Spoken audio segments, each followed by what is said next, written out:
Eric Carnes Mussen served as the University of California Cooperative Extension apiculturist and as a faculty member of the UC Davis Department of Entomology and Nematology from 1976 to 2014, but he continued to serve as an emeritus up until his death on June 3, 2022, at his home in Davis.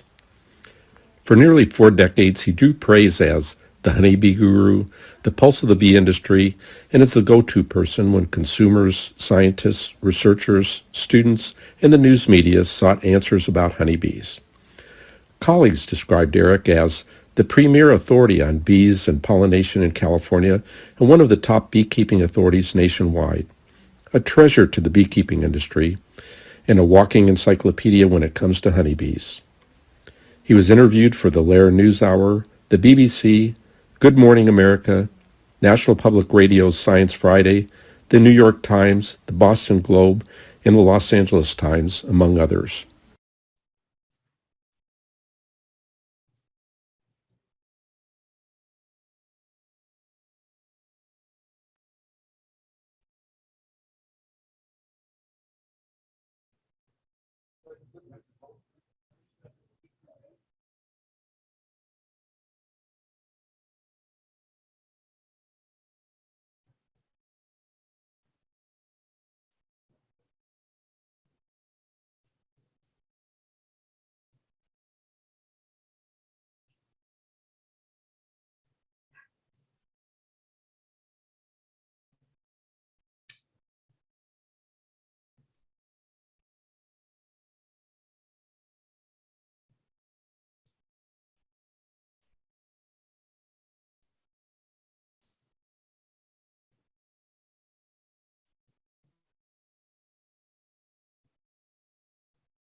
All right, I think we'll get started.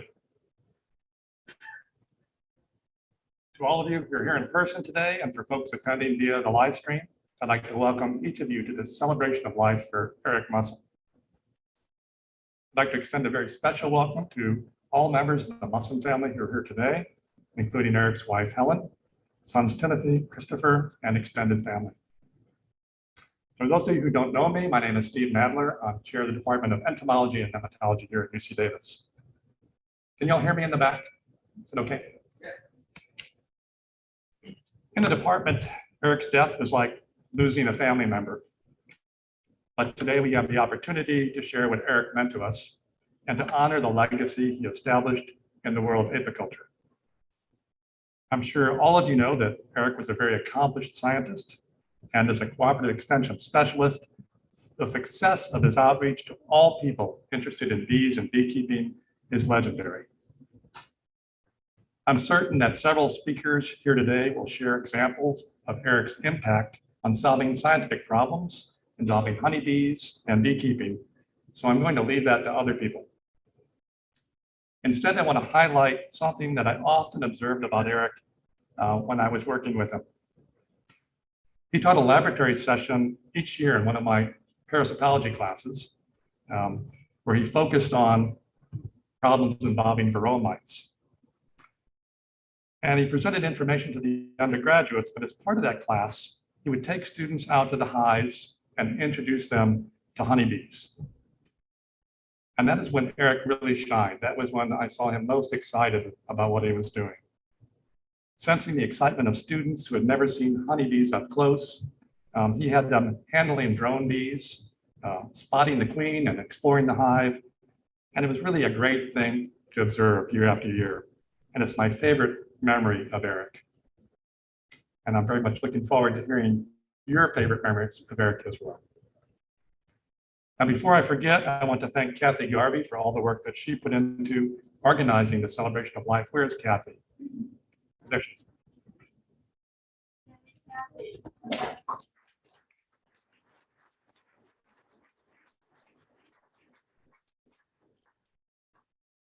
So now it's my distinct honor to introduce our first speaker, Dr. Gary May, Chancellor of UC Davis.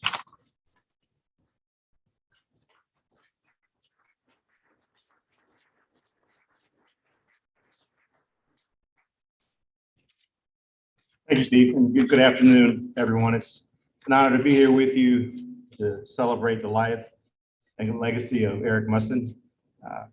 I unfortunately didn't get a chance to get to know Eric, but I'm told he was a close and cherished friend to everyone here, to the UC Davis community, to his colleagues, to scientists and researchers, to agriculture growers and foragers, and to beekeepers and bee enthusiasts everywhere. He meant much to the university's work, benefited all of us. Eric joined UC Davis, the Department of Entomology, as a UC Extension apiculturist, in 1976. It was the beginning of a long and illustrious career, a career that spanned some 38 years. Eric represented the absolute best of UC Davis. He was an internationally recognized expert, dedicated to his work, and passionate about helping others and making the world a better place. He helped raise awareness about issues impacting honeybees by writing articles, publishing a newsletter, meeting with beekeepers all over the country, and being interviewed by numerous media outlets, including, as we saw in the video a few moments ago, the BBC, Good Morning America, and the New York Times. His legacy here will endure. It will endure through his research contributions and extension activities that serve beekeeping operations across California and throughout the country. It will endure through the practices he helped put in place, sharing information with beekeeping groups. It will endure through the next generation of apiculturists he helped inspire. And more than that, Eric will be remembered for his generosity, his kindness, and his passion. Once again, I appreciate the community that's gathered here today, both in person and online, to remember Eric and offer comfort to his family and to one another. Thank you.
Well, that's certainly a hard act to follow. No. Good afternoon. My name is Gene Brandy, and it's certainly my honor to be here today to help all of us celebrate the life of a great scientist, educator, beekeeper, and friend, Dr. Eric Mussen. Especially great to be here with Helen and Tim and Chris and the families as well. Eric was a legend in the beekeeping world and was always willing to go the extra mile to help beekeepers, bee industry organizations, which, by the way, he practically spoke at every organization in California multiple times over the years. Anyway, he helped everyone deal with issues pertaining to the well-being of honeybees and the entire beekeeping industry.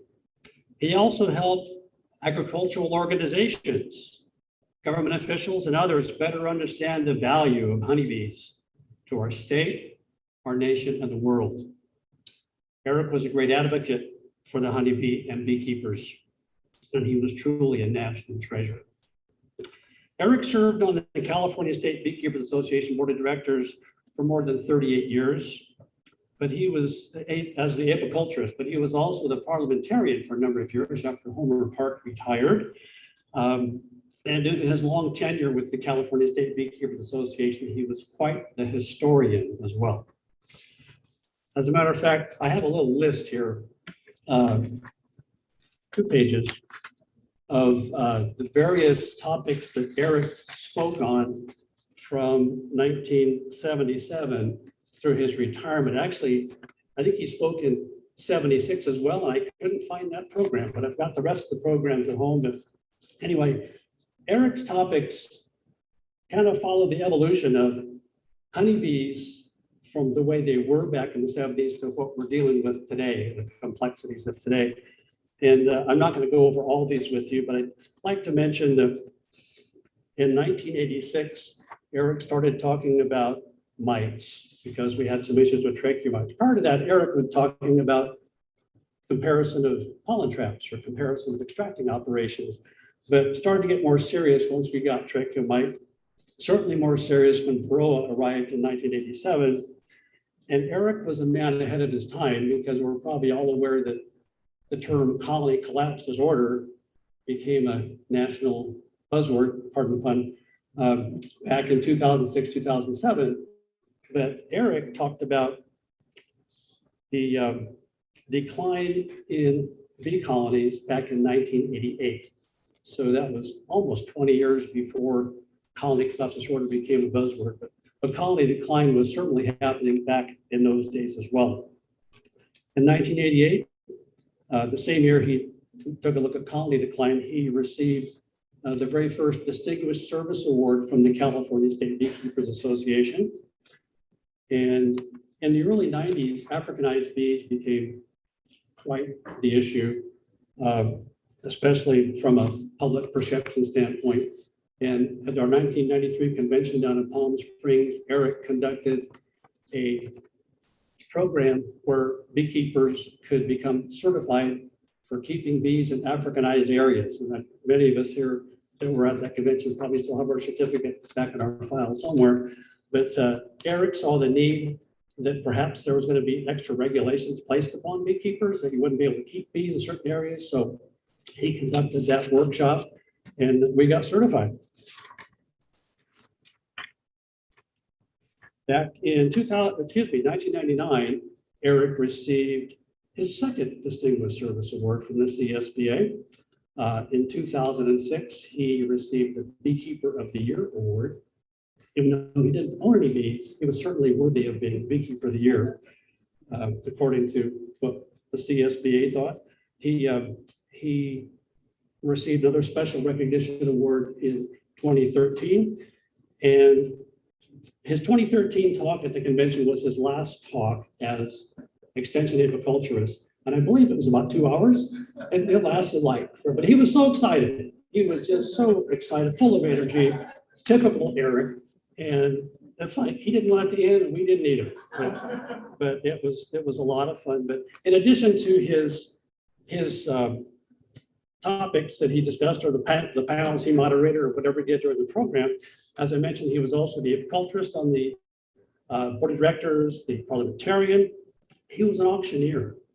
He would serve as an auctioneer for many of our auctions over the years when we raised a lot of money for research.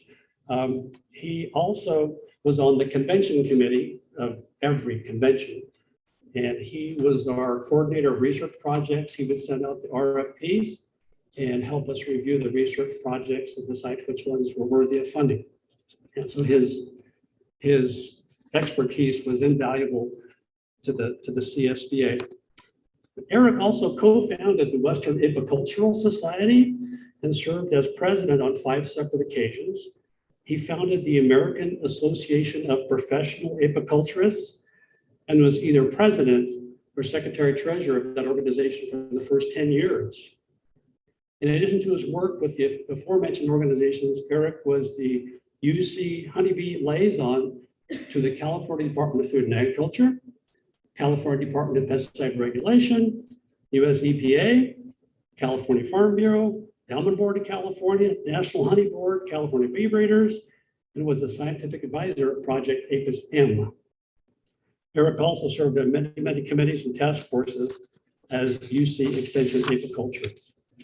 When I became the vice president of the American Beekeeping Federation back in 2014, that's about the time Eric retired, I was amazed at how many either phone calls or emails I would get from the office asking, if I could help this 6th grader in Minneapolis with their bee project. And or similar questions, or maybe there's a bee swarm in Mississippi or something. And I thought there's got to be somebody that can answer these questions and would be willing. So here, Eric recently retired. So I gave Eric a call, and he was willing. I know he took hundreds and hundreds of emails, perhaps phone calls too, I'm not sure, but he really helped out just answering the bee questions that he was so good at. And we also got Dr. Hoopengarner to do some of that too, so they kind of shared the load. But Eric was willing to do that, and I know he did that in his retirement. So we were trying to keep him as busy as we could. So he was the ABS bee expert. Eric was always willing to assist the bee industry by testifying at hearings and writing letters to support the bee industry on various issues, always sticking to the facts. But as Steve Godlin just reminded me, there was one hearing in particular where Eric got pretty excited. It was sticking to the facts, but he didn't like the way the bee industry was being attacked by certain others. And he very solidly stood up for us. We never forget that. Never forget that. And Eric also conducted a number of research projects over the years, including studies on saproot, effects of medfly sprays on honeybees, effects of antibiotics on honeybee brood, potential of neem as a varroa control, effects of selected fungicides on honeybee brood, effects of antibiotics and high fructose corn syrup on packaged feed development. And there's one study that he did with some of my bees in Los Banos. And I don't remember the exact thing he was looking for. I know he was collecting pollen.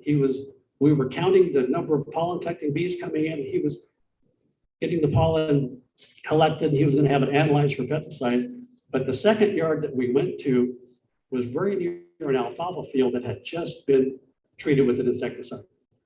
These bees were totally upset. And Eric kept working.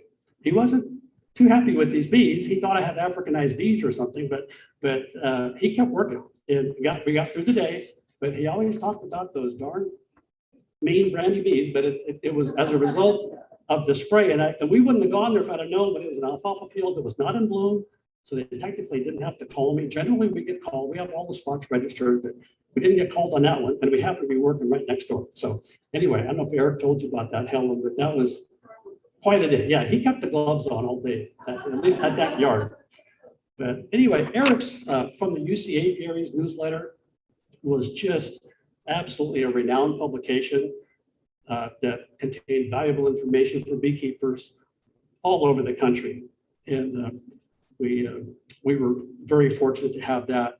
And Eric received many awards from a number of organizations, but the ones with which I am most familiar are the ones that he received from the CSBA. I mentioned the 2 Distinguished Service Awards and the Special Recognition and the Beekeeper of the Year. Another one was back in 2018 when I was with the ABF, and we wanted to give Eric an award from the Foundation for the Preservation of Honeybees called the Founders Award. And I called Helen and I was trying to see if we could get Eric up there. The convention was in Reno that year. And she said, no, Eric doesn't really want to go over I-80 in January, perhaps have to deal with snow and ice. But somehow, some way, I don't know how you did it, Helen, but you got him there. And we appreciate it. That was such a special day that we were able to award him with the Founders Award from the foundation. But there's so much more that can be said about Eric and his many contributions to the beekeeping world. But to paraphrase a good friend of mine, John Miller, from the John Miller Book of Wisdom, the people who really make a difference in this life are those who make things better.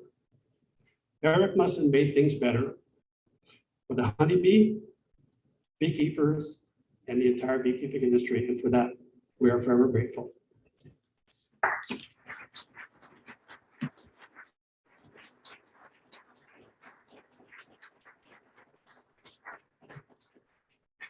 And now, Dr. Timothy Mussen, Eric's son, tell you some stories about Eric.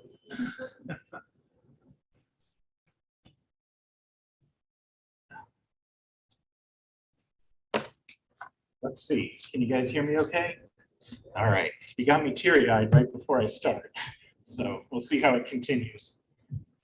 Is there something to change? No, okay. Well, good afternoon, everyone. My name is Tim Mussen, and you might see some pictures of me earlier and around the room, although I'll probably be younger and have much shorter hair. I'm Eric's older son.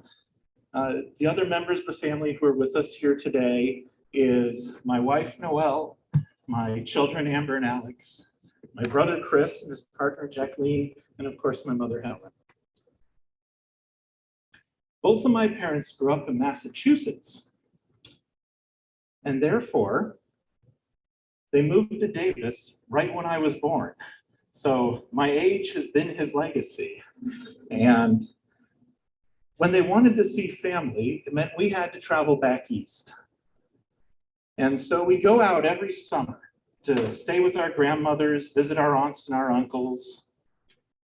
And those times spent with family were fun, but fairly few.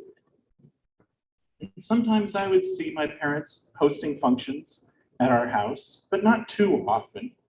So I was wondering at times if maybe my father might be a bit lonely. But seeing all of you gathered here today, it's easy for me to understand that my father's strong devotion to his work came from both a passion for providing scientific knowledge to the beekeeping community, but also by the numerous friendships that he made along the way. Of course, he had an interest in all types of six-legged animals. And when people sent questions about bugs in the entomology department, or questions about any other type of terrestrial arthropod, they get directed to him. So as an example, one day he came home and told me that someone said they had scorpions in their basement. And he didn't really think they did. So I told him, send me one in the mail. And a week later, he comes over and he hands me a little plastic box.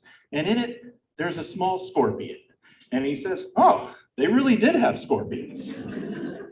So I don't know what his recommended action was to alleviate that problem. but it did show me how he addressed many types of insect-related questions in his profession. My father was very athletic. He joined both the football team and the track team when he was in high school. He actually got a full scholarship to Harvard to go be on their football team, but Harvard didn't have a good entomology department, so he turned that down. He was also an excellent sharpshooter, and he won a lot of pistol awards in competitions when he was in college. And then for me in our 4-H club, he taught marksmanship to the members of our group. And he really liked being outdoors. He would go outside with Chris and I. He taught us how to play multiple types of games, but it was really hard to beat him at any of them.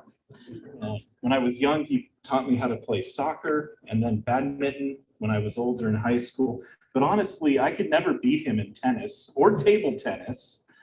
And, you know, even here in the last weeks before he passed away, he was out there on the pickleball court teaching the grandkids how to get the ball over the net. So I think this is really what made it so hard for us to accept the rapid decline that he had at the end. Probably it was surprising to himself as well. And through my life, he was rarely sick. He'd often avoid the illnesses that would come through the rest of the family. So health-wise, we all felt like we had many more years together when we could, you know, gather and celebrate.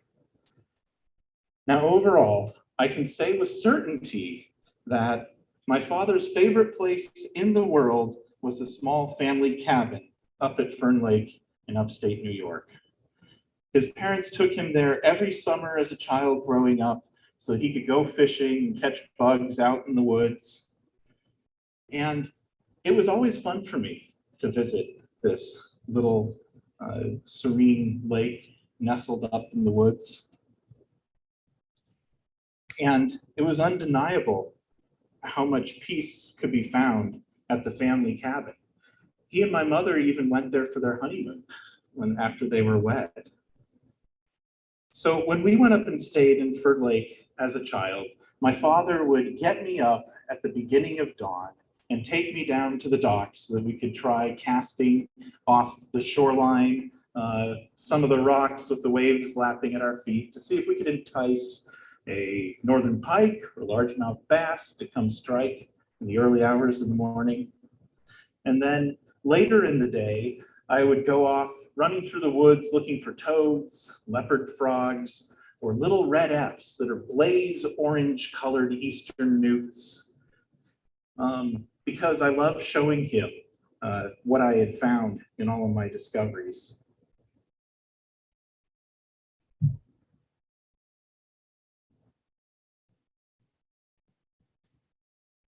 And then at night, that is when the sky would become dotted with the warm yellow glow of fireflies. And I would chase along below them, hoping one would come down close enough that I could jump up and catch it and hold this little flashing light in my hands. So overall, I can understand why my father loved being at Fern Lake. I think all of our family enjoyed our time there. And I know that his brother also loved the cabin because after a lifetime of working in New York City, he moved to a small nearby town in the Adirondacks so that he and his family could spend more time visiting out at the lake. Now, overall, I really enjoyed being raised by two biologists. It wasn't until I was much older that I realized it's unusual for people to pack insect nets in their luggage when they go on vacation. I have many fond memories of chasing butterflies through the meadows up at Lake Tahoe and watching animals scatter out in every direction after he lifted up a log on the ground. And these moments of exploration really inspired me toward a life of science as well. But although it was fun identifying colorful insects with my father, I found it much more intriguing as to what might be lurking underneath the surface of the water. And my love of all things aquatic really led to my lengthy education here at UC Davis, where I got a bachelor's degree in wildlife fish and conservation biology, and then a doctorate in ecology, all in Joe Check's fish physiology lab. My brother, Chris, also had science in his heart, and he went through and got a bachelor's degree here at Davis, but ultimately ended up becoming a psychology major rather than biology. Although I think he was very close to achieving both, if were that possible. Growing up in Davis provided me a special sense of community and safety, which can be difficult to feel elsewhere. I now live on the other side of Sacramento, but my brother and my mother still live here in town. And of course, thinking about it, it was really my father who provided that sense of security and safety to our family. He was very confident in his understanding of how the world worked, and he helped the rest of us find our path through it as well. He was completely dedicated to his family. He helped me overcome a lot of reading challenges in my youth. But in middle school, I learned not to go to him for science-based questions. Because instead of providing me an answer, I would get a 30-minute lecture on the subject that would sort of explain how the question was incomplete and out of date. And of course, afterwards, I would feel compelled to go back to my teacher and my fellow classmates and explain to them what I learned. So the teacher, I remember saying that that's very nice, Tim, but this isn't what we're teaching today, so maybe you can keep it to yourself. So luckily for me, my mother also has a degree in developmental biology. So I found out I could go to her and get a more concise answer for the scientific questions. Now, it is difficult for me to think of the days ahead when I will not be able to share my new scientific discoveries with him or ask him how to fix up the appliances in my kitchen. But I will miss him most during our family holiday gatherings. This is when our family came together and he'd find time to play games with my kids in the backyard. He'd tell me about his new fishing strategies for the next time we got to visit Fern Lake. And he would eat every crazy bit of food that I would bring him as a gift. I don't know how he did it. We're really gonna miss seeing his big smile through the kitchen window as our car pulled up to visit the house. And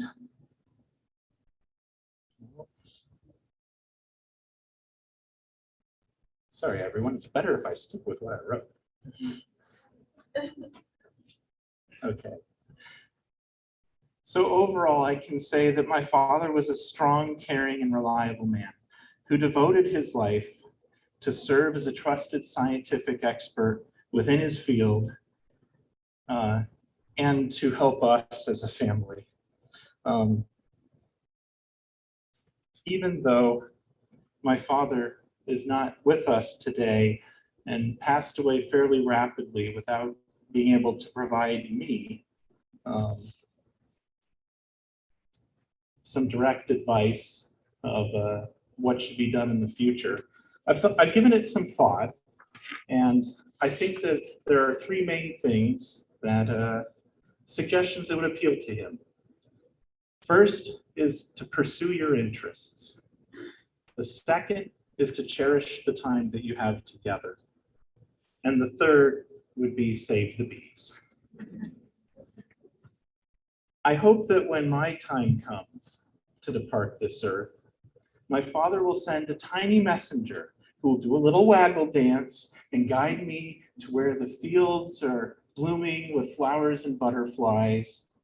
The rivers are running clear with cool water, and I'll run through the field and jump across the river and land back again at my father's side so that he can send me again on my next journey.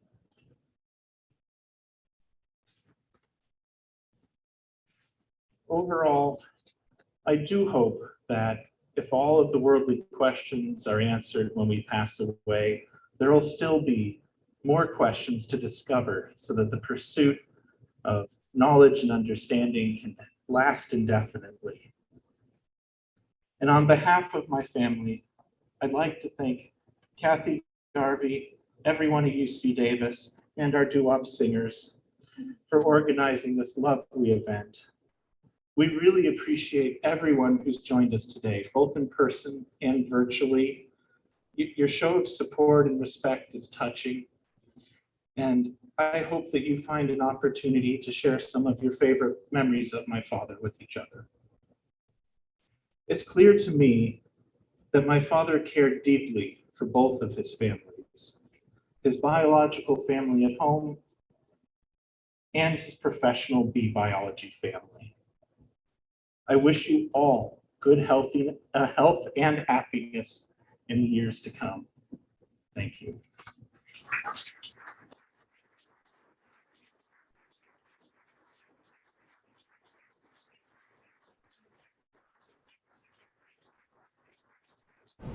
Who knew in 1944 that this baby, Eric Carnes Mussen, would marry Helen in 1969?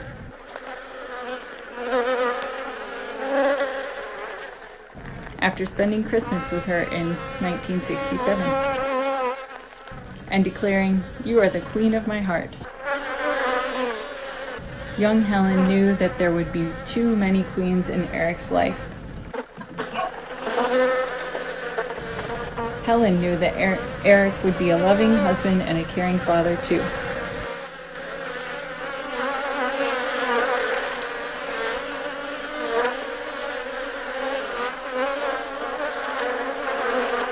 And also a loving grandpa.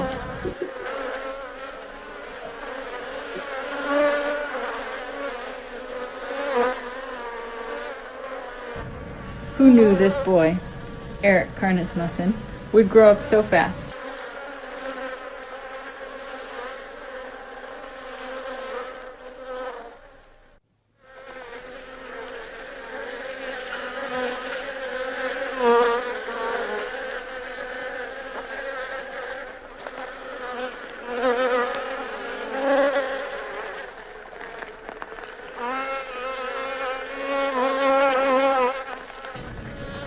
Would turn down Harvard, go to UMass, and become a bee biologist. Who knew that Eric Carnes Mussen would become the honeybee guru? Who knew that Eric Carnes Mussen would become the pulse of the bee industry?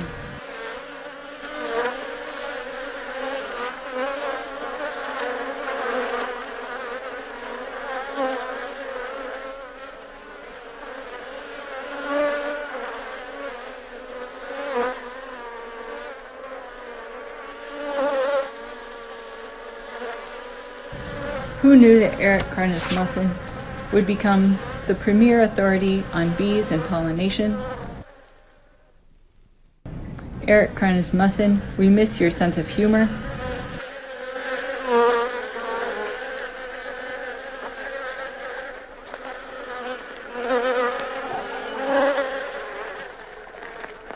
Eric Carnes Mussen, the bees miss you.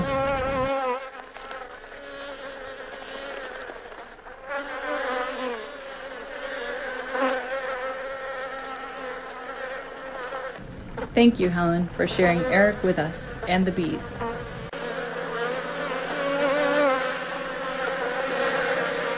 Eric Carnes Mussen, May 12, 1944 to June 3, 2022.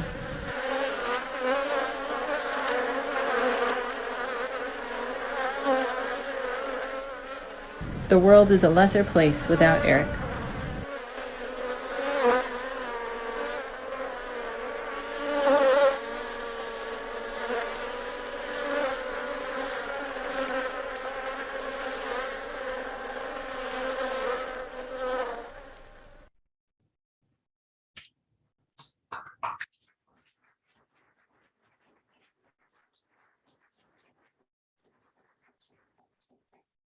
For more remembrances about Eric, I'd like to call up Bob Curtis. Bob is the former Director of Agricultural Affairs at the Almond Board of California. And Bob was very instrumental in developing the bee task force that many of us were on, and Eric was such an instrumental part of. Bob. Thank you, Gene. I was looking at those, the audio there. I noticed I was included in it, and I was very, very pleased to see that Eric was holding up the award of distinction from the Almond Board. So it's a good entree for me. The other thing I can add is I've actually known Eric since 1976. So when he first came on board. So Eric Mussen spent a long career helping people and changing the landscape of beekeeping. He left a legacy of gentle guidance, integrity, partnerships, mentorships, productive communication, towering knowledge, and love and respect from the people he touched. He had a trick. When people asked him questions, he listened. He really listened. That seemed straightforward enough. Let people talk. It was a teaching technique that blended with bits of psychology, ample compassion, volumes of knowledge, and a dash of humor. He served, as we've already heard, an extremely diverse clientele as he listened to and guided everyone who came to him: professional beekeepers, scientists, growers, students, 4-H youth, bee hobbyists, fellow UC Extension advisors, regulators, the media, and many, many more. He had time for everyone. If you had a question, he would sit and listen very carefully. He would let you make the decisions, sometimes by asking thoughtful questions, sometimes by helping you work it out. But he always spoke his mind. He would point out gaps in your story by saying, "Have you thought about this?" So there were times he'd get a look of gentle amusement on his face. For instance, we remember a meeting with nationally respected researchers. They presented their findings, but gave no recommendations for actions. Eric asked they give guidance. He said, "We just want to give the people the data. We don't want to tell them what to do." Eric got his wry smile on his face and said, "What do you think our jobs are? We give advice. That's why people come to us. That's how we help them." We remember meetings and discussions with him and thinking, wow, the amount of knowledge this man has. And it's simply because he kept up with the literature and the current happenings within the industry. Many people considered him the top extension person in the nation, if not the globe, dealing with honeybees. Among his many achievements, he was instrumental in helping the Almond Board develop the influential honeybee best management practices for California almonds, which is considered state-of-the-art guidance in agriculture. He was a huge mentor for the almond industry, giving us guidance on our bee research programs, and as mentioned, guidance in developing the best bee practices. In essence, you dig deeper, he taught us best bee pollination practices, background for them, and how to execute practices as bees and pollination stewards. But the most resonant part of his legacy is not the honors or even the respect he earned as a global authority on honeybees. It's the relationships he created.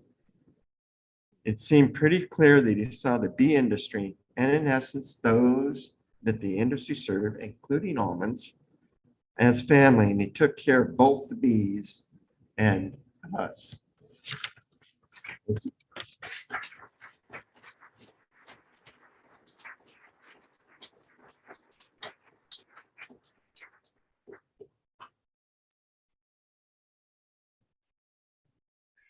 I want to take a moment to express my deepest condolences to the Mussen family. Professor Mussen was a revered scientist who was loved and respected by many. It is scientists like Eric and his contributions to society that have helped to establish our college as a leading institution in education, research, and public outreach. Eric embodied the essence of what it means to be a cooperative extension specialist through his dedicated work in supporting the state, UC Davis, commercial beekeepers, hobbyists, and anyone who shared his love for beekeeping. He inspired many students and colleagues throughout his tenure and remained committed to our community to the very end of his life. We know his legacy will live on in the Department of Entomology and Nematology and the world of apiculture.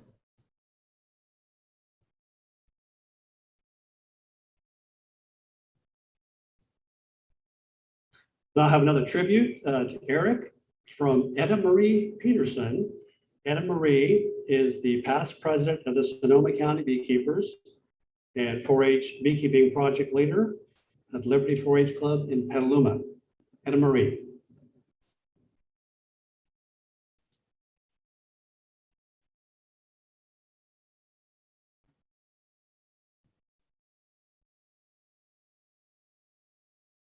Well, can you hear me? Just a live mic. Yeah. I'm really honored to be invited because I feel like I'm just a small beekeeper in more ways than one. We were very sad to learn that Sonoma County Beekeepers Association lost Eric. He was a great friend and teacher to all of us, and we invited him to come and speak to us many times, and he always came, and he was just so wonderful. So, he retired in 2014, but never really left his job at UC Davis. He's always ready to answer our questions, even after his retirement. Just a year ago, I was writing a bee culture magazine article and wanted to make reference to a beekeeper in Davis that had advocated to stop the aerial spraying of DDT that was killing thousands of bee colonies in California. And I couldn't remember the book title nor the author. I couldn't find the book. I think I let it be borrowed by somebody and haven't seen it since. Well, I did order a new copy because I sent Eric an email asking him about it. He answered me right away with the information I needed, plus the added information that the man's son was still around, active in the bee business, and now he's still here in Davis. We were fortunate to have him almost annually as a speaker at our meetings, and his talks are always straightforward and honest and laced with humor, as you can imagine. I remember the year he told us about the new product to fight mites, Check Mite Plus. This was made with Coumaphos, an organophosphate pesticide, which is highly toxic. He told us all the problems. And I remember asking him if he would use it. And he looked me right in the eye and he said, no. This is just one example of his integrity. He wasn't peddling that stuff for sure. Another memory I have of Eric was when he was in my barn doing some planning for the WASP conference that was about to happen in Sonoma County. I have an observation hive out there, and I mentioned I couldn't tell if the queen was laying or not because it was so crowded and difficult to see the comb. Well, he just got up, walked over, and he put his hand on my observation hive, and he on the glass, and he told me, yeah, there was brood because he could feel the warmth. It was such a simple thing, and a good beekeeper should have known that. In my mind, I thought he was probably thinking that, but he didn't say that to me because he was a gentleman. And he didn't say, you dummy, he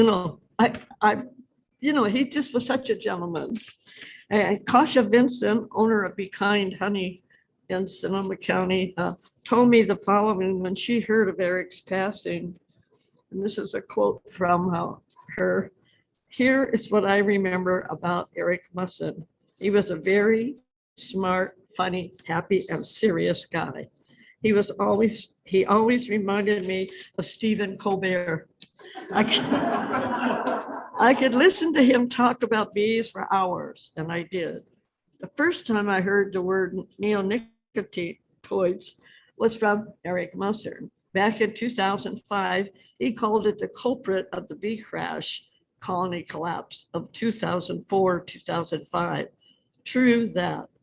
Eric performed well for UC Davis as their honeybee expert and entomologist and gave beyond the call of duty.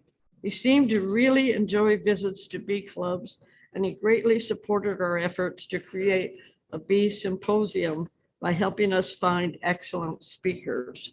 And that bee symposium was quite well attended, and thanks to Eric. He himself was one of our very first speakers. He truly admired Serge Lebesgue's great passion for the bees and his unique ideas, and made attempts to introduce them to a very conventional beekeeping industry. As a founding member of the Western Apicultural Society, he supported a diverse group of beekeepers and worked hard to give them a speaking platform and have some fun coming together during those yearly gatherings.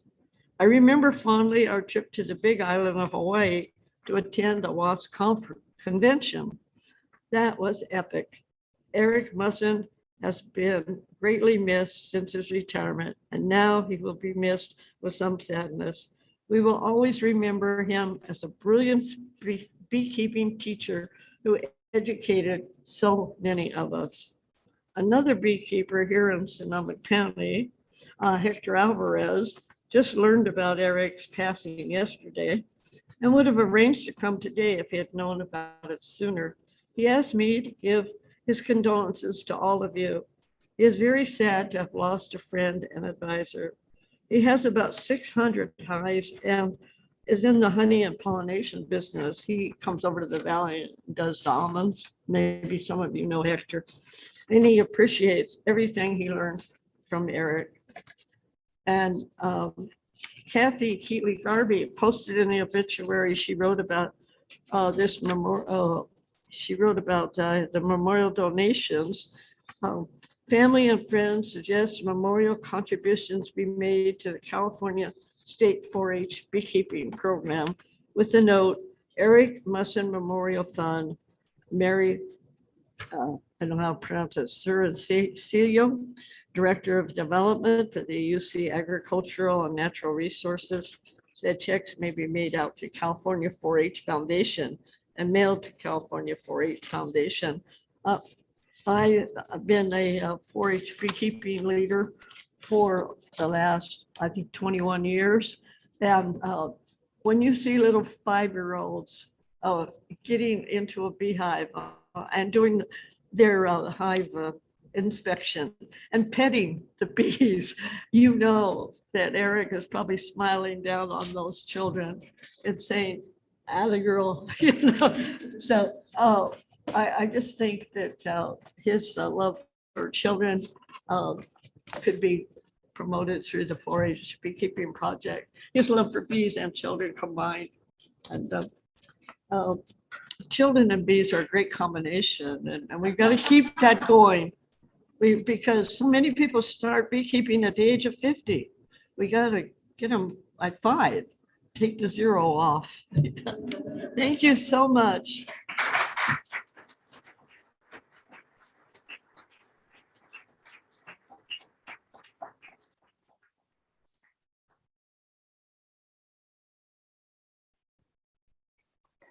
While I didn't know him personally, by reputation, Eric Mussen was the epitome of UC Cooperative Extension. He was highly respected for his research-based knowledge of bees and other pollinators. He always made himself available to speak at farm advisors' field days, at master gardener events, and at 4-H community club meetings. News reporters found Eric to be an invaluable source. He always made time to talk to reporters, whether it was Dan Rather or the local small newspaper, very patiently explaining complex things like colony collapse disorder in language that everybody could understand. Even after he retired in 2014, after serving the university for 38 years, Eric continued to work with beekeepers and do public outreach. I admire and am very grateful for Eric's passion for his work and for all that he contributed to the university and to California and the sector. He is definitely going to be missed by his UCA and our colleagues.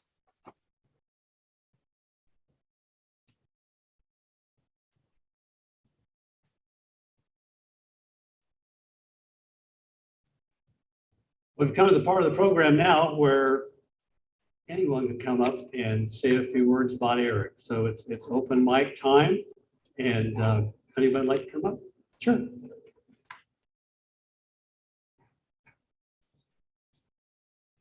Introduce yourself. Hi, everyone.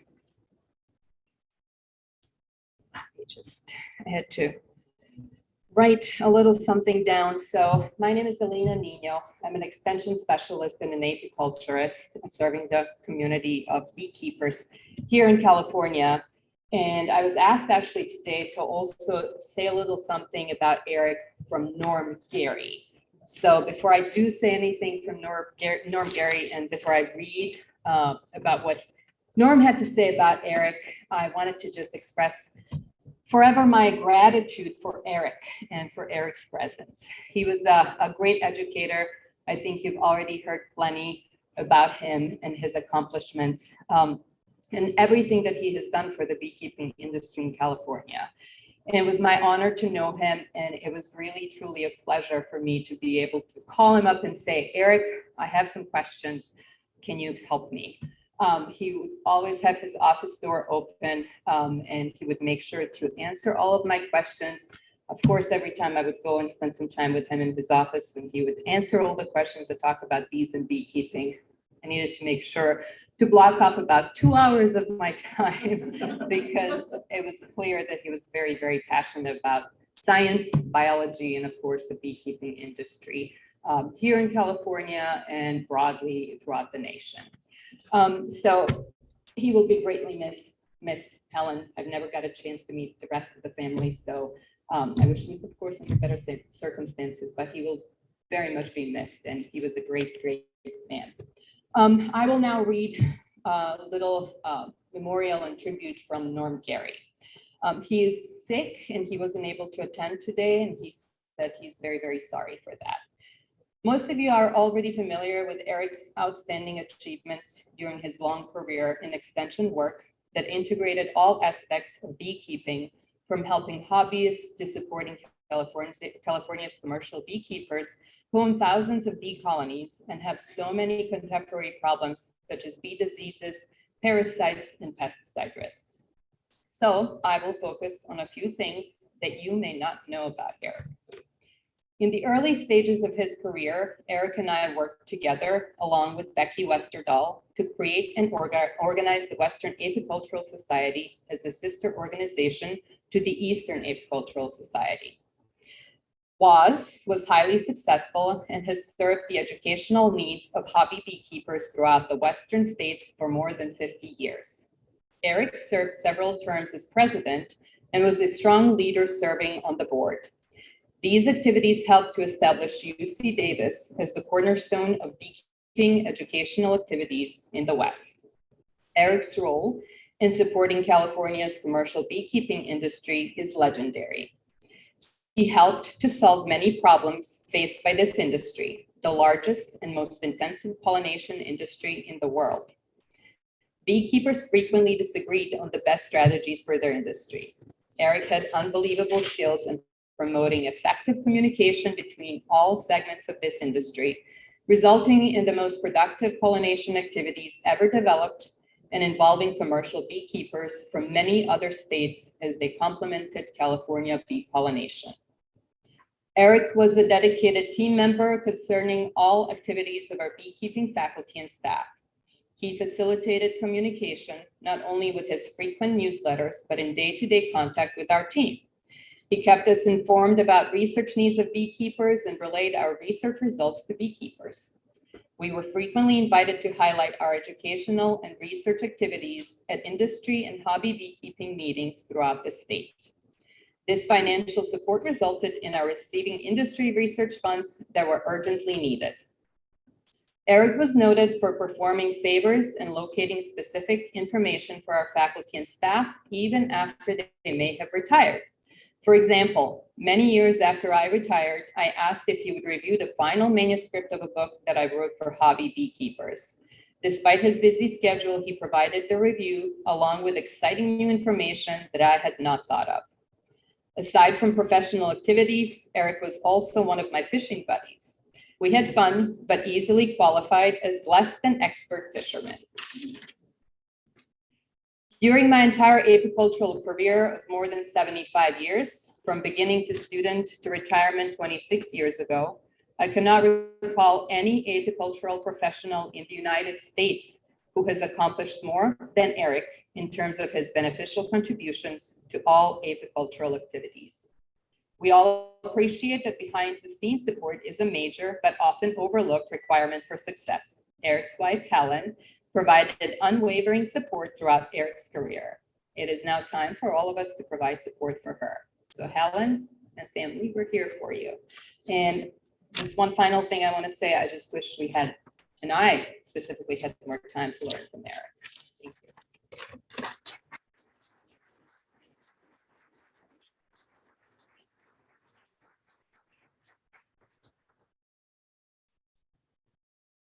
My name is Walter Leal, and I am a faculty here at the University of California, Davis.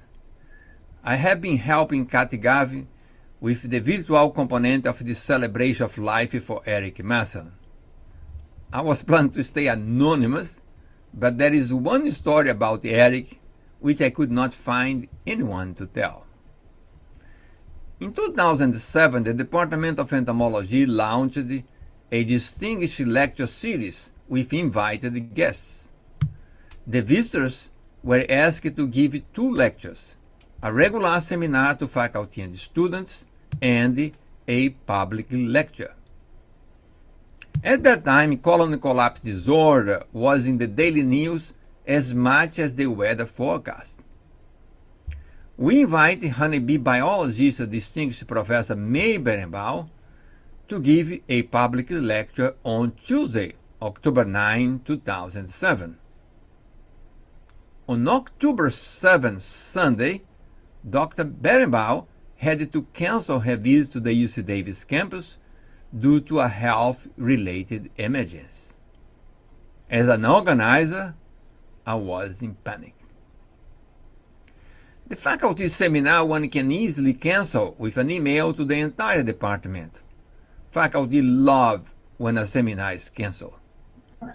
Students not so much because they lose a free pizza. But what about the public lecture? Registration was not required, so we didn't know who was coming.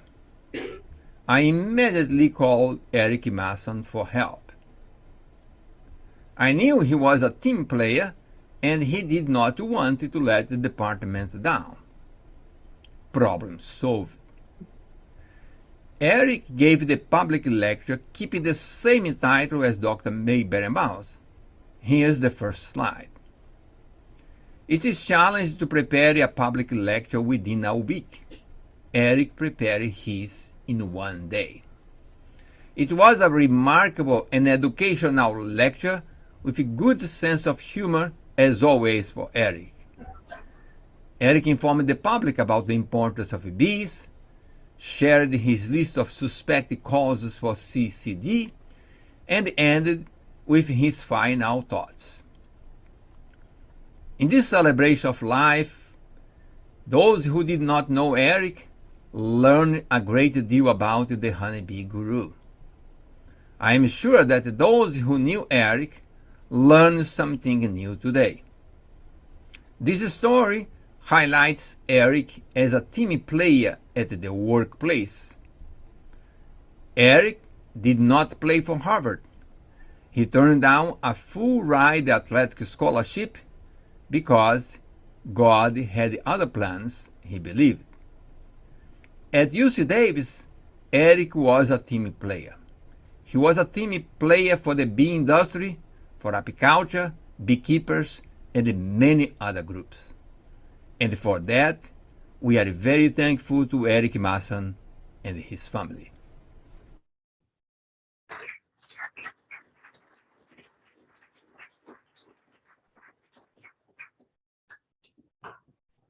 Good afternoon, everyone. My name is Sandy Granette, and the short story I'm about to tell you relates to Eric's love for the song and singing. Jeff and I met Helen and Eric when we came to Davis in 1979, and Jeff joined the Department of Entomology. We subsequently learned that Helen and Eric were our neighbors. Helen and Eric were living on Anderson Road across from what was then West Davis Elementary School, and it's now Cesar Chavez. And we eventually bought a house on nearby Linden Lane. And we were both raising young families back then at the time. Most Christmas holidays, Eric and Helen and Tim and Chris, and then later the grandchildren, wore their Santa hats, and they would come to lend their voices to the Linden Lane holiday carolers as we went from house to house singing songs. And then during COVID, Eric and Helen joined in, masked and properly distanced, for our Saturday evening sing-alongs in the street. His deep resonating voice and harmonizing skills were welcome additions to the song. And now his voice has been silenced. And we will notice his absence, and all of his musical neighbors will miss him. Thank you very much.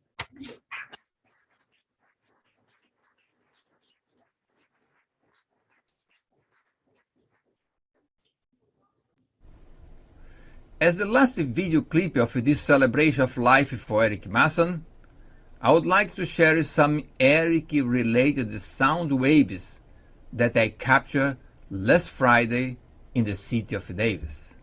Hello out there, everybody. You are listening to KDRT on 95.7 FM, a low-power community radio station humbly broadcasting from downtown Davis, California. This particular program is winkingly referred to as A Constant Grin, and it consists of roughly 30 minutes of indie rock and roll sounds. So this week's show is going to be a pretty significant departure from the usual fare. I'm dedicating the entire episode to my dad, Eric Mussen, who passed away in early June. His death has been a pretty enormous loss for both my family and I. I really couldn't even begin to summarize what he meant to me and my life as both my father and my friend in a 30-minute indie rock show, so I'm not going to even try doing that. But what I can do is play some indie rock cover versions of songs that I know he enjoyed. Think of it as sort of a meeting ground between his musical tastes and mine. Professionally, my dad was one of the world's leading experts on honeybees, and he worked here in town as an extension apiculturist at UC Davis for nearly 40 years. And I found some audio clips of him in his professional life, and I'm also going to play a few of those on today's show to accompany the music, because what better way to summarize what he was like, I figure, than to share some bee anecdotes from the man himself. I think he'd like it, and in fact, I'm going to play one of those right now. So here's my dad, Eric Mussen, talking about what would happen if we lost all of our honeybees on UC TV's State of Minds show from 2005, followed by his advice for gardeners on how to protect honeybees from NPR's Science Friday back in 2013. If for some reason we were to lose all of our honeybees, California would be out about $4.4 billion worth of crops. The nation would be at about $14 billion worth of crops. And your diet and my diet would change significantly, because about a third of the food that we consume every day is the product of honeybee pollination. I think there are two things that the regular gardener can do. First of all, if there's a time of the year when wildflowers are not available for the bees to feed on, and out here in California it's dry all summer. So by the end of summer and early fall, our bees are really lacking for food. If somebody can plant plants that will bloom at that time of the year, it can provide some of these extra pollens that they need in their diet to make them healthy. And then the second thing that any gardener can do is to pay strict attention to the labels of the product that they're using, and try not to put any kind of an insecticide, herbicide, whatever, on the plants while they're in bloom, and they may contaminate the pollen that the bees are bringing back to the hive. Because if we can keep our pollen clean, I think our bees will be a lot better off. All right, so I am going to conclude this ode to my dad with one final song. I guess this one's kind of a weird choice, as I don't think my dad ever listened to it, maybe more than once or twice, but it's always reminded me of him ever since I first laid ears upon it, if you will. For one thing, it's a song about being on a lake and going fishing, which is something that my dad enjoyed throughout his entire life. And actually, I'm not sure he was ever happier doing anything else. But more than that, the falsetto singing in the chorus of this song reminds me very strongly of the way my dad hit the high notes when he sang them. I've just never heard another vocalist come closer to capturing it than this. I'm always going to miss my dad, and I am always going to feel an emptiness in the spot that he once filled in my life, but I'm also going to have my happy memories of being together with him, and every time I hear this particular song, I'm always going to think about him and smile. It's by a band that he was not remotely familiar with called Ass Ponies. It's from their 1994 album that was appropriately titled Electric Rock Music. The song is called Lake Brenda. The grass needs mowing. It's thick.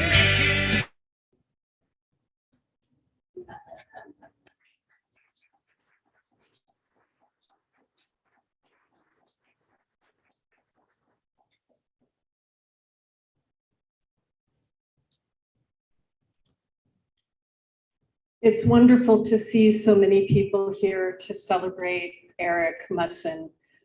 I had the privilege to work with Eric, be a colleague, and work with him as both vice chair and chair of the Department of Entomology.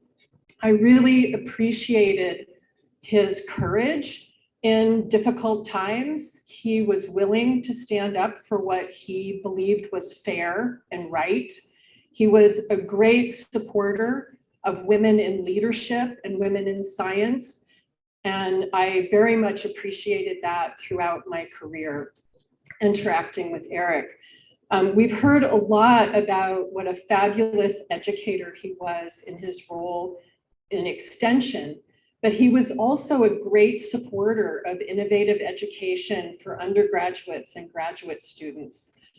I had the good fortune to start an art science fusion program. And for many years, we taught our hands-on classes in the multi-purpose room at Honeybee Biology. So I got a lot of opportunities to interact with Eric, and he was a great supporter of the kinds of innovation that we were doing because it engaged students, it drew students into the biology in a new way. And in some of the photos that you've seen, he's with the beautiful bee that my colleague Donna Billick made out in Honeybee Haven, and with the sign that she made in front of the Harry Laidlaw Honeybee Biology Facility. So he loved that work, and he was a great supporter of students. I want to say that he had a quiet courage. He would really stand up for his beliefs. And I think of all the things that I really appreciated about him, maybe that's the thing that stands out the most for me, because he would stand up even if it was at detriment to himself. So he's a great loss, and I extend my condolences to all of you. Thank you.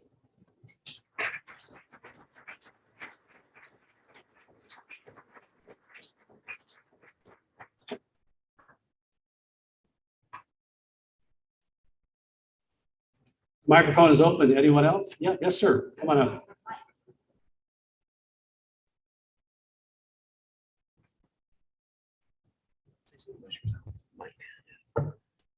Hear me? Oh, yeah, you can. My name is Mike Cohen, and I'm not a member of the UCD faculty. So my experience with Eric is on a purely personal level. I moved to California, well, to Davis in 1990, and I think we've been friends with the Mussen family ever since then. One of the things I remember most about Eric is nothing to do with beekeeping, but Eric was my football partner. We would go off to see UCD games. I'd call him up on the phone and say, "Can you go?" He always said yes. And it made for the game, because he and I played a game there where we'd each try and predict what the next play was going to be. And he was right 5 times to my 1. And after a while, I just kind of stopped and started agreeing with him. Whatever he said, that's what's going to happen. And when they ran a play on the field that wasn't what he suggested, he'd get pretty hot about it. But also, I have to say, when they ran a play that he didn't call, nobody ever gained any ground. So, so he was right anyway. But I look forward to a new season, but it's definitely not going to be the same without Eric. And I will miss him. And Helen, my condolences to all of you, and to all of us. So thank you very much.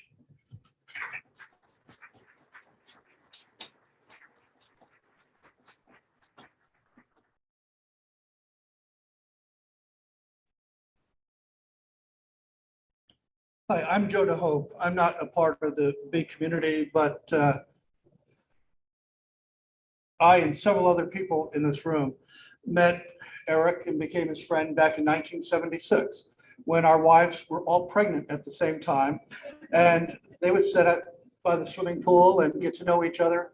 And when all the little munchkins came along, none of us had very much money, and we started a babysitting co-op. And that's when the men first got to know each other, through our wives. And most importantly, we formed a wine club. There were 6 couples in this wine club. We met for over 20 years every month to learn about wine, eventually to drink wine and gossip. And we've continued going on wine tasting trips to the current time. I can't tell you that Eric was the one most interested in wine. But I can tell you that he brought the most memorable wine to a wine tasting of any session that we had in these, 40 years. And that will probably interest the rest of you, because what he brought was mead. And yeah, nobody drank it. In 40 years, it's the only wine that we did not drink. And I'll just conclude by saying I never really had a scientific discussion with Eric about honeybees, because the only thing I would have had to offer would have been to quote Shakespeare, to be or not to be.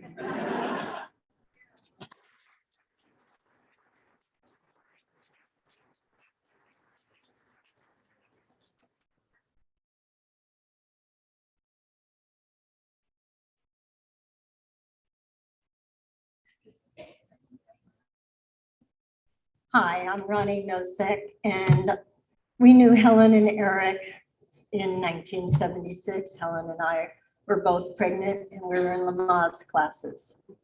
And I don't know much about science, and Eric knew that. Maybe it was my pleasant smile and my eyes glazing over if he talked about it. But I could talk to Eric from my heart, and he listened with his heart. And I could talk, and he could talk to me from his heart, and I could listen with my heart. That's the kind of man Eric Mussen was. He met you where you were, and he could talk to you, really talk to you. And that was a great blessing for many years in my life. The other thing I'll always think about with Eric when he was talking, because often he had you laughing, right? Or you could get him to laugh pretty easily, and was those eyebrows. They were the best eyebrows I've ever seen, and the most expressive. And I'll really miss Eric. When I see those pictures, as I'm sure for all of you, it's way deep.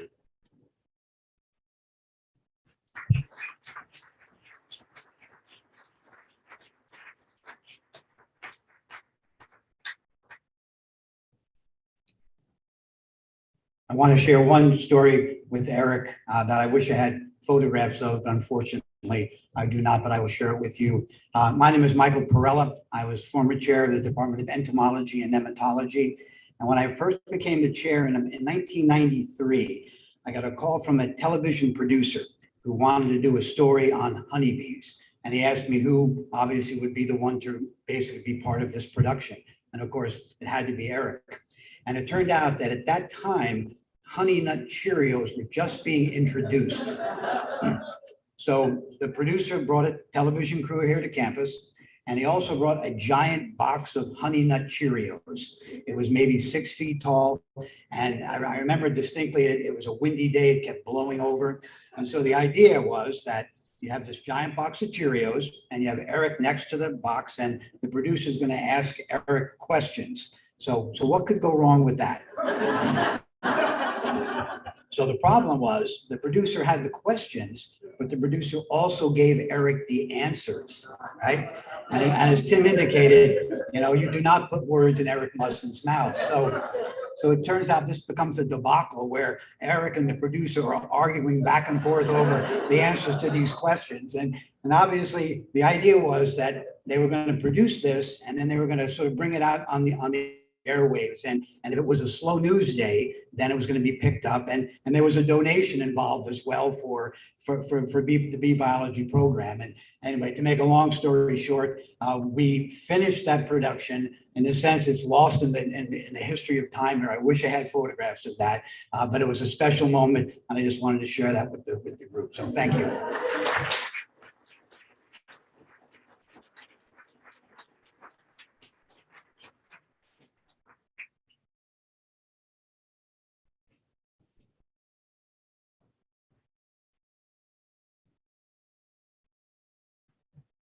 Well, Eric and I were cooperative extension specialists together, and it's a rarefied group and sometimes underappreciated, especially in Eric's case. But the thing I wanted, nobody has mentioned this, and so I really wanted to say that I thought Eric was the spirit of picnic day for the entomology department for so many years, with the honey tasting and all that stuff. He brought in thousands of people, and he had so much spirit on picnic day, as well as for everything else. But let's remember that too.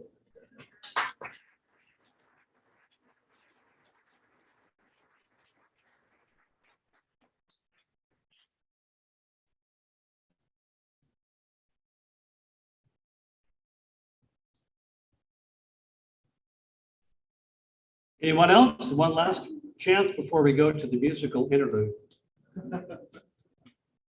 Yeah.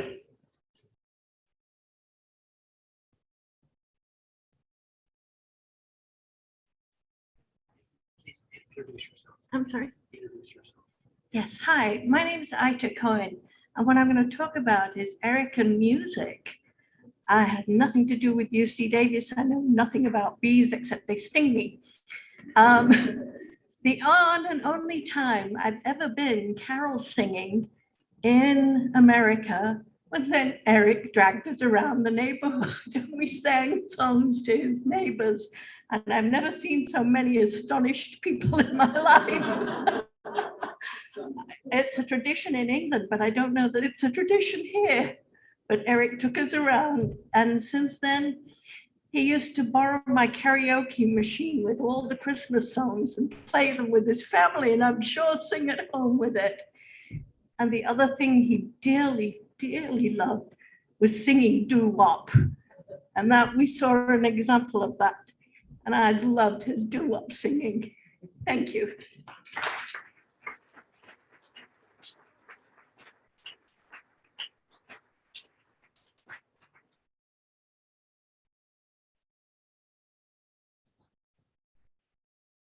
Anyone else before we get into the doo-wop singing? Oh, introduction. Okay, well, Frank Fox and the doo-wop group are here, and that's the group, of course, that Eric was involved with, and we're very much looking forward to hearing some of your work.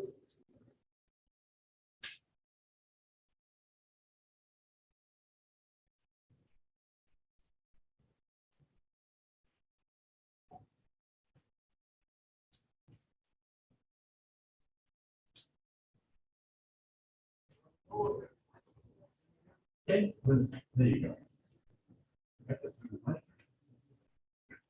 go. Helen, when was it that you first came to my class? Do you remember? I can't remember that moment, but suddenly a very tall man with glasses turned up in my class, smiling his head off almost all the time. And I just really, really wanted to say. And, over the years, I mean, many, many years, he was in his class. And then later on, when I retired from the class,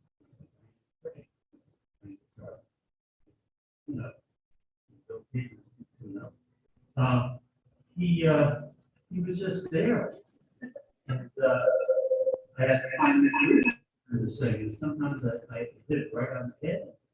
Sometimes he brought me things that he wanted to do. But sure, he could do that. Give it a try. Anyway, he was always very, very inspirational.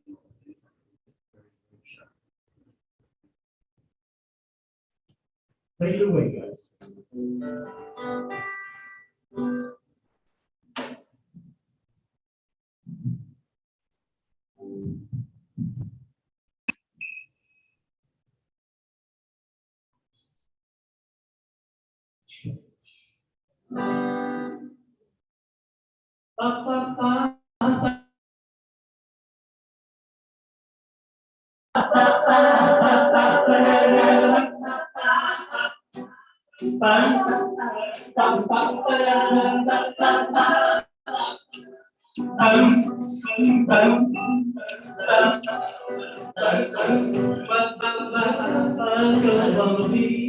Sweetly goes the bird.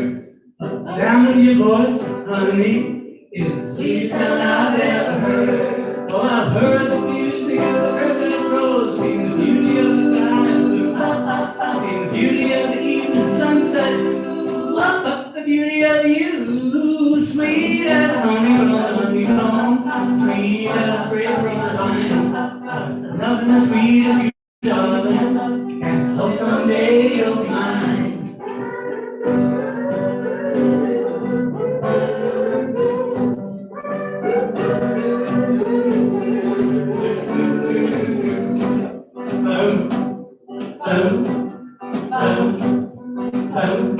Well, buzz, buzz, buzz goes the bumblebee. Tweet, goes the bird. The sound of your little voice, darling, is the sweetest sound I've ever heard. Well, I've seen the beauty of the red rose, seen the beauty of the sky is blue, seen the beauty of the evening sunset, but the beauty of you, sweet as honeycomb, sweet as sweet from the vine. There's nothing as sweet as you, darling, and so someday you'll be mine. I hope someday you'll be mine. Yes, I hope someday you'll be mine.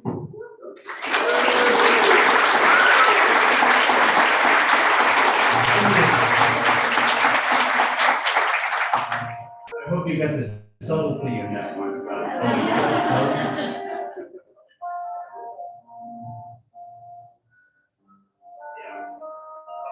A song that Eric loved very much, and I believe his grandfather really loved this song.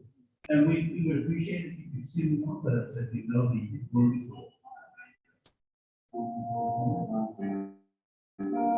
It's the Everly Brothers. All I have to do is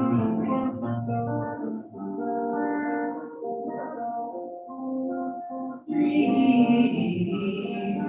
Dream, dream, dream, dream,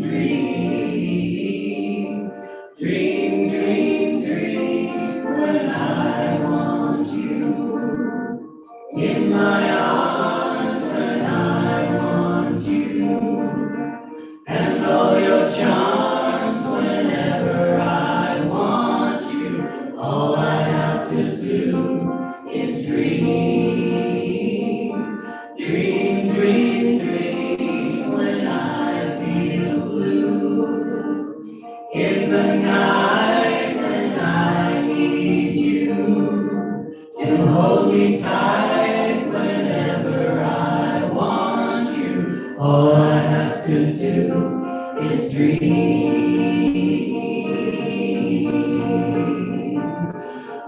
can make you mine, taste your lips of wine, anytime, night or day. Only trouble is, gee whiz, I'm dreaming my life away. I need you so that I could die. I love you so, and that is why whenever I want you, all I have to do is dream, dream, dream, dream, dream. I can make you mine, taste your lips of wine, anytime, night or day. Only trouble is, gee whiz, I'm dreaming my life away. I need you so that I could die. I love you so, and that is why whenever I want you, all I have to do is dream, dream, dream, dream, dream.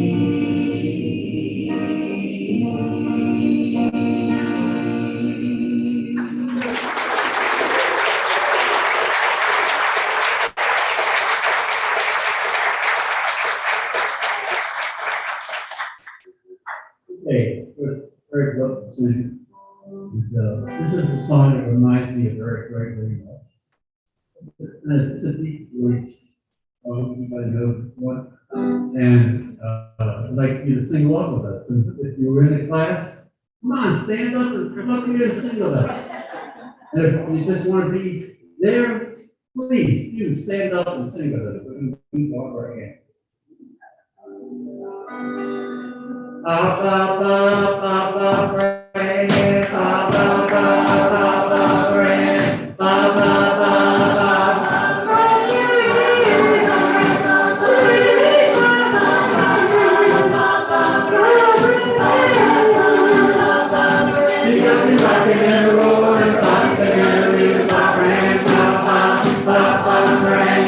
Went to the dance, but you're for a man, so hard and gonna take a chance at Papa Ram, Papa Ram, Papa Ram, Papa Ram, you're gonna rock it and roll and rock it and reel, Papa Ram, Papa Ram, Papa Ram, Papa Ram.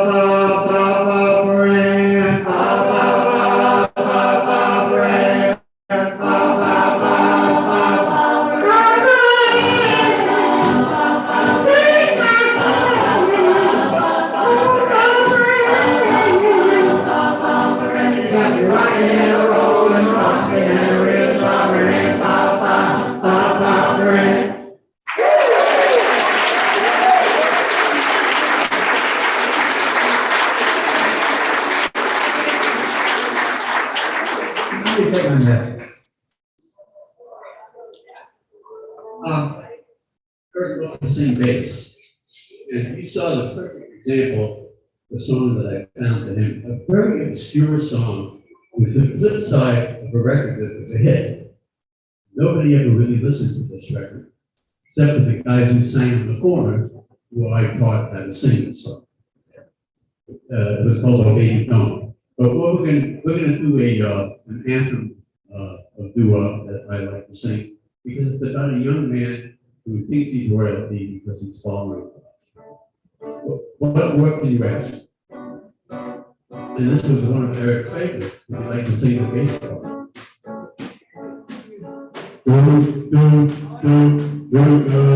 Help me out.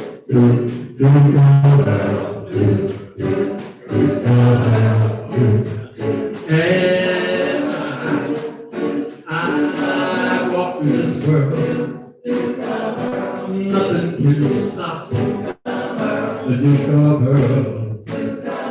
You You are my girl. No one can hurt you. Oh no. Oh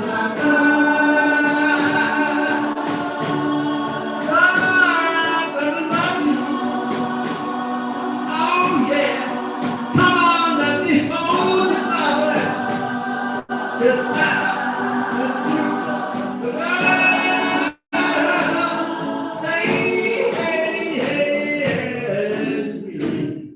We go together, you go my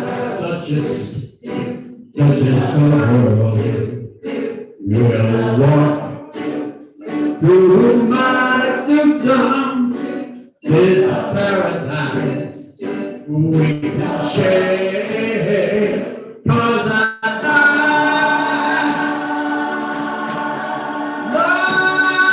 love you, baby. Oh, nothing can stop me now. 'Cause I'm the Duke of Love. Hey, hey, hey, yeah.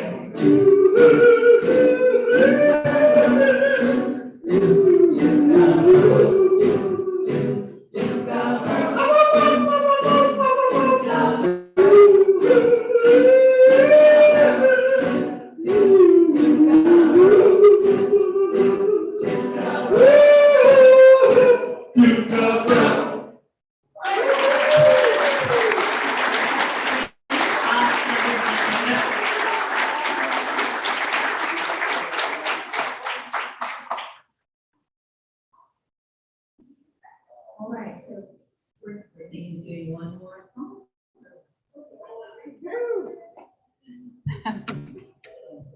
Okay, I think we're gonna do Hallelujah, but let it go. You all feel free to sing along. Please do.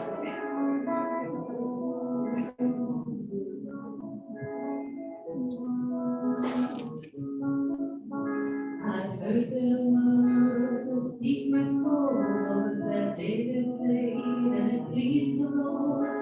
But you don't really care for music, do you, young? Well, it goes like this: the fourth, the fifth, the minor fall, the major lift, the baffled king composing hallelujah.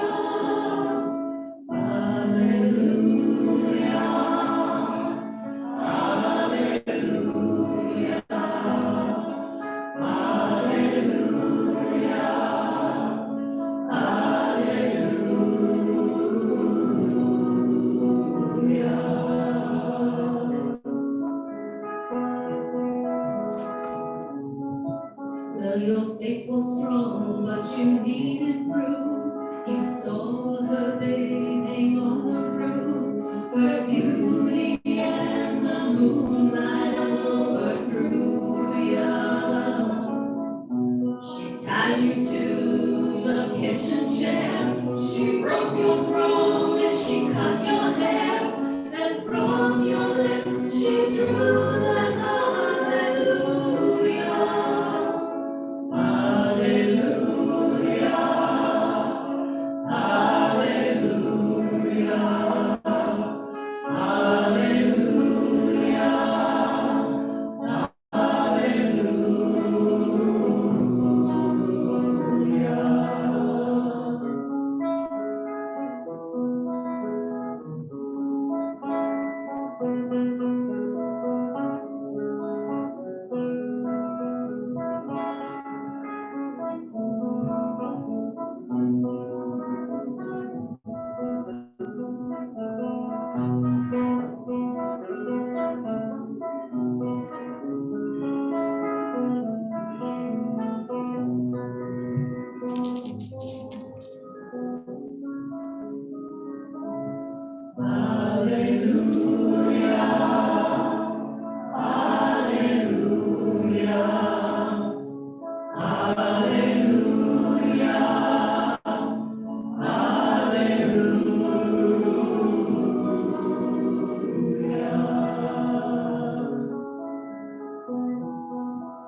But baby, I've been here before. I've seen this room and I've walked this floor. I used to live alone before I knew you.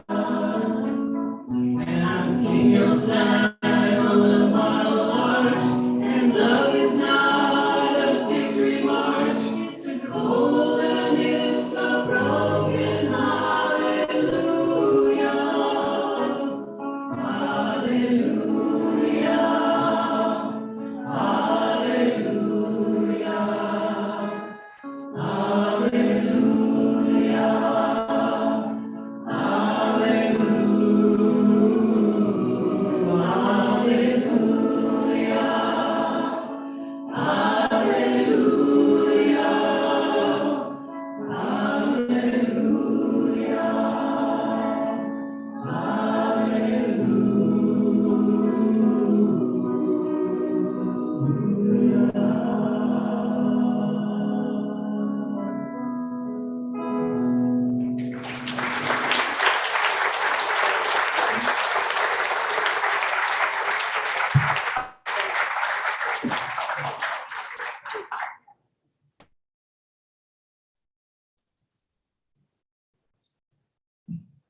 Thank you very much. That was a wonderful musical interlude, and we certainly can see how Eric would enjoy singing with that group. What a wonderful group. One more hand for them.